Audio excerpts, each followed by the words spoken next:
match? Il me semble qu'on a eu les meilleures occasions. On aurait même pu terminer ça avant les prolongations, je pense d'ailleurs.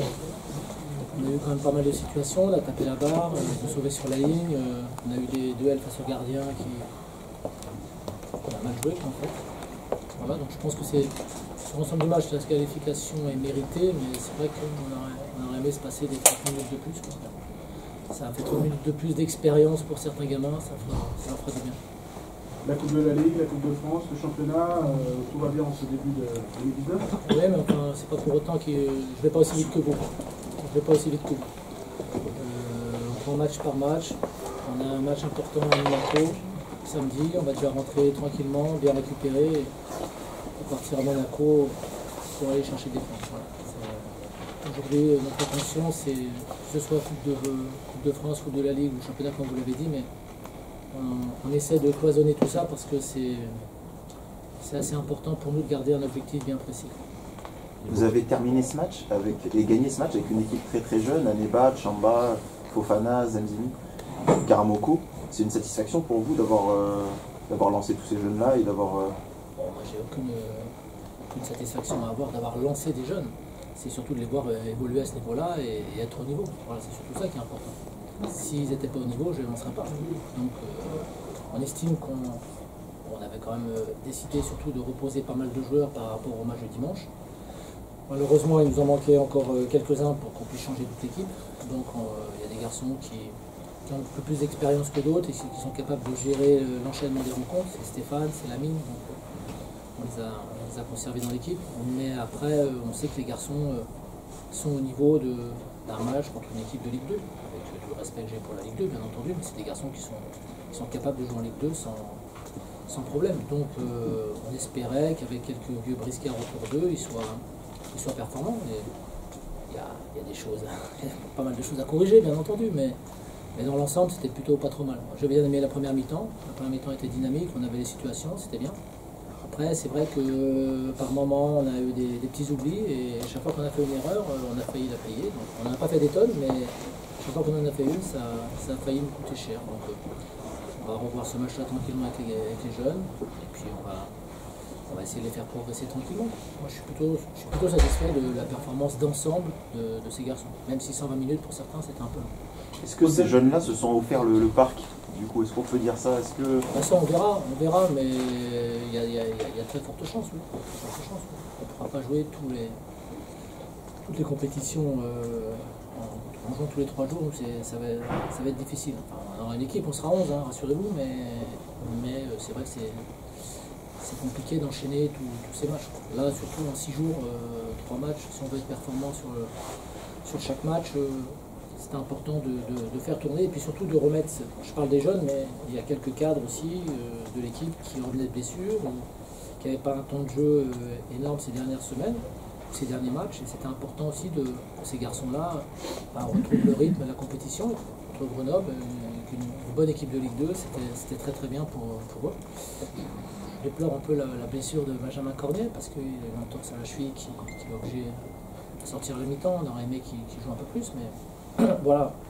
Mis à part ce petit avatar, dans l'ensemble, c'est une bonne soirée avec des garçons qui ont fait le travail. Voilà, moi je suis très fier d'entraîner ces garçons-là parce que on n'a pas tous le talent de certains joueurs de Ligue 1, mais on a un esprit collectif qui aujourd'hui transparaît à travers les matchs qu'on joue, et c'est surtout ça qui est important à mes yeux, parce que gagner ici, c'était pas gagner d'avance. Au-delà des qualifications actuelles et des victoires, qu'est-ce qui vous plaît le plus dans ce fil rouge de début 2019? Les résultats, on a les résultats, donc c'est bien, et il y a une certaine forme de collectif qui se dégage, c'est ça qui est important. Voilà, on a fait 2 gros matchs avant celui de ce soir, que ce soit à Lyon ou à Toulouse, parce que pour gagner à Lyon ou gagner à Toulouse, ce soir Lyon a seulement fait match nul à Toulouse, donc gagner au stadium c'est une perf, gagner à Lyon c'en est une autre, donc on ne va pas s'enflammer pour autant, mais on est satisfait d'une manière globale sur les 3 matchs qu'on vient de voir. Voilà, donc, après, n'oubliez pas une chose, c'est qu'on est Strasbourg, voilà. Il y a 18 mois on était en Ligue 2. Si vous vouliez aller un peu moins vite, parfois ce serait bien aussi, quoi. Est-ce que ce genre de match, justement, gagné en prolongation, peut-être un peu difficilement, ça permet aussi de renforcer ce collectif dont vous parlez et finalement de faire cette saison qui est pour l'instant très bonne pour Strasbourg? Ouais, très bonne, dans le sens où on est qualifié, enfin on est encore en coupe dans toutes les compétitions, mais après, vous savez, le football ça va très très vite aussi.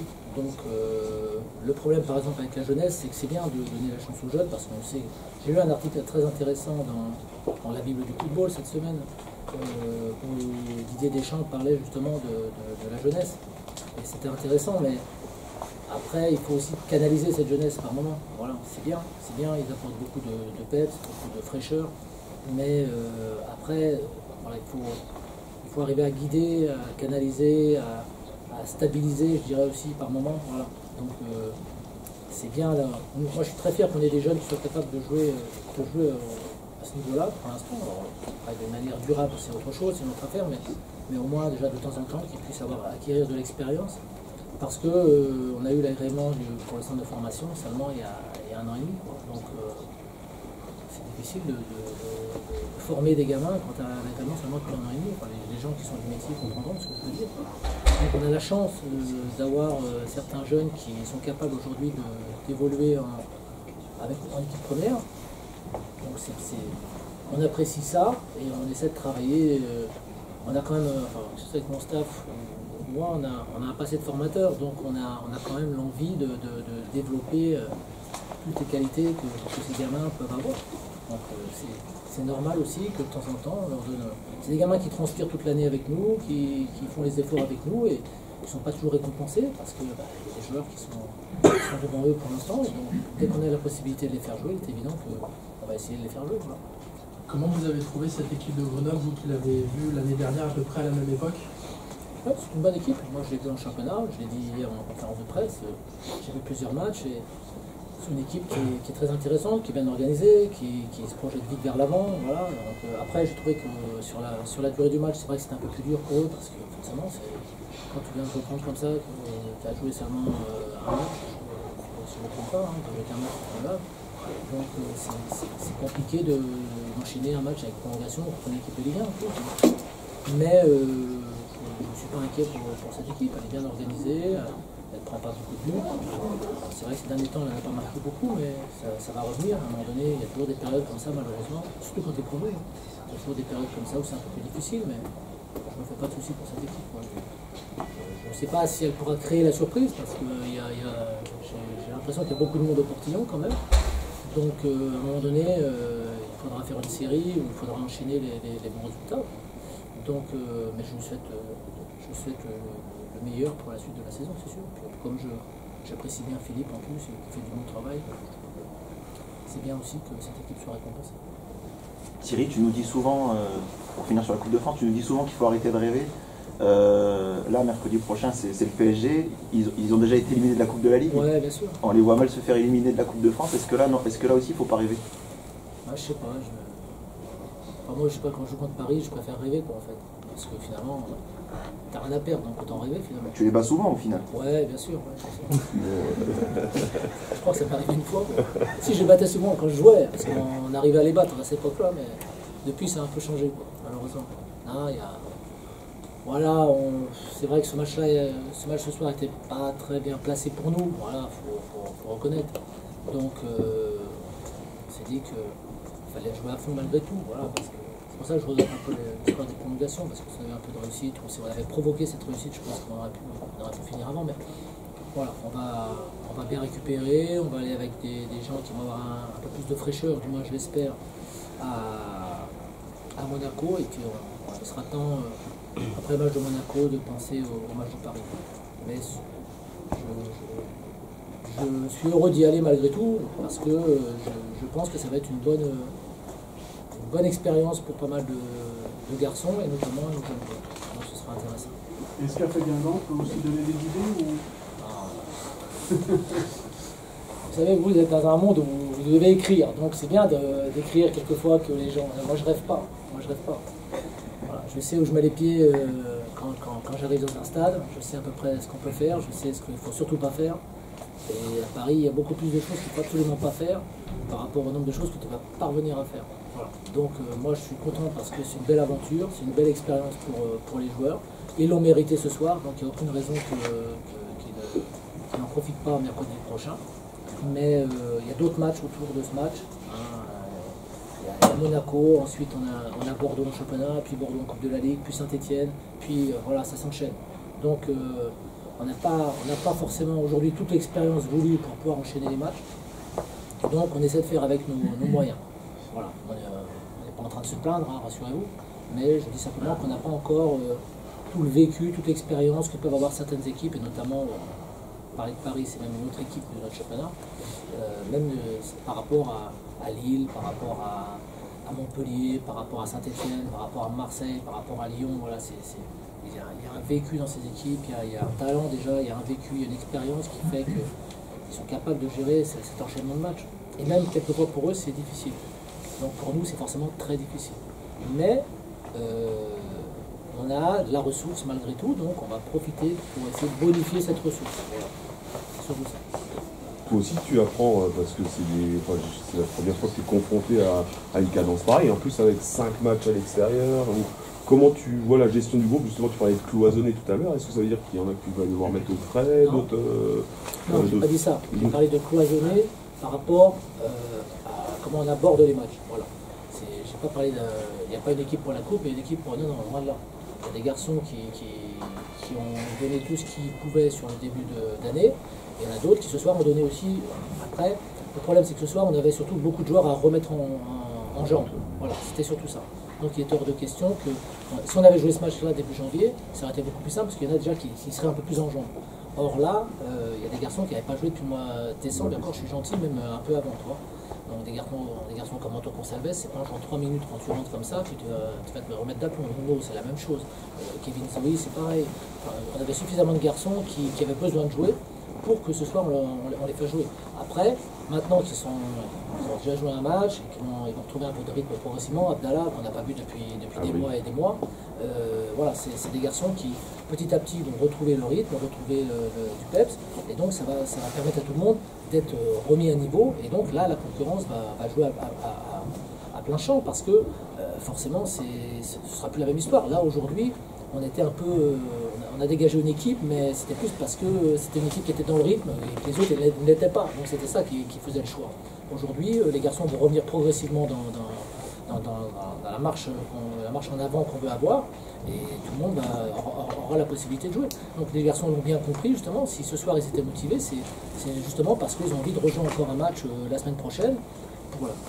Pour la majorité d'entre eux, je ne dis pas pour tout le monde, pour la majorité d'entre eux, de façon à ce qu'on puisse enchaîner les matchs et que faut pas rêver, quand tu n'as pas joué pendant 3 mois, c'est pas en un match que tu retrouves le rythme.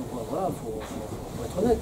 Donc on va essayer d'organiser ça correctement dans les semaines qui viennent, de façon à ce que tout le monde ait un temps de jeu raisonnable et que tout le monde soit, après ce rallye là, de match, que tout le monde soit raccord et qu'on puisse ensuite enchaîner sur les matchs, on s'espaceront un peu plus, on puisse enchaîner les matchs.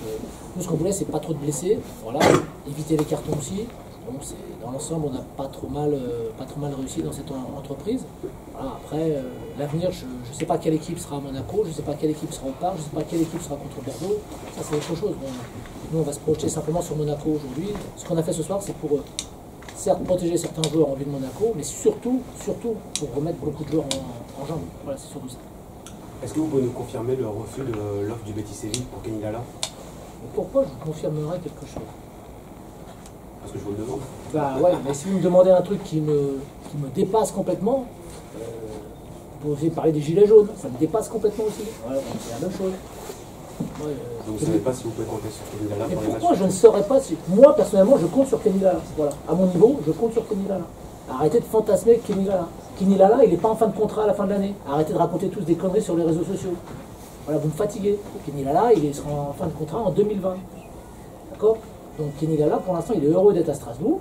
Et si demain il y a une offre, je dis bien si demain il y a une offre, mes dirigeants s'en occuperont, c'est pas moi qui vais m'en occuper. C'est pas moi qui vais m'en occuper. Moi je m'occupe de ce qui se passe, vous avez vu, pendant 120 minutes. Voilà, c'est tout.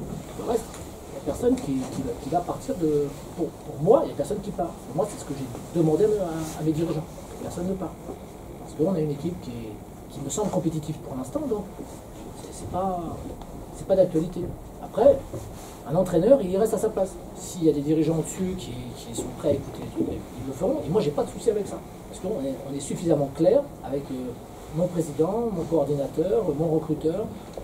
Je devrais dire, mon président est plutôt clair avec son recruteur, son coordinateur et son entraîneur. Voilà. Donc ça se passe très très bien. Donc aujourd'hui, vous pouvez fantasmer comme vous voulez, puisque c'est la période du mercato, il faut raconter des conneries de toute façon. Donc allez-y, racontez des conneries. Alors, moi, ça ne me choque pas plus que ça.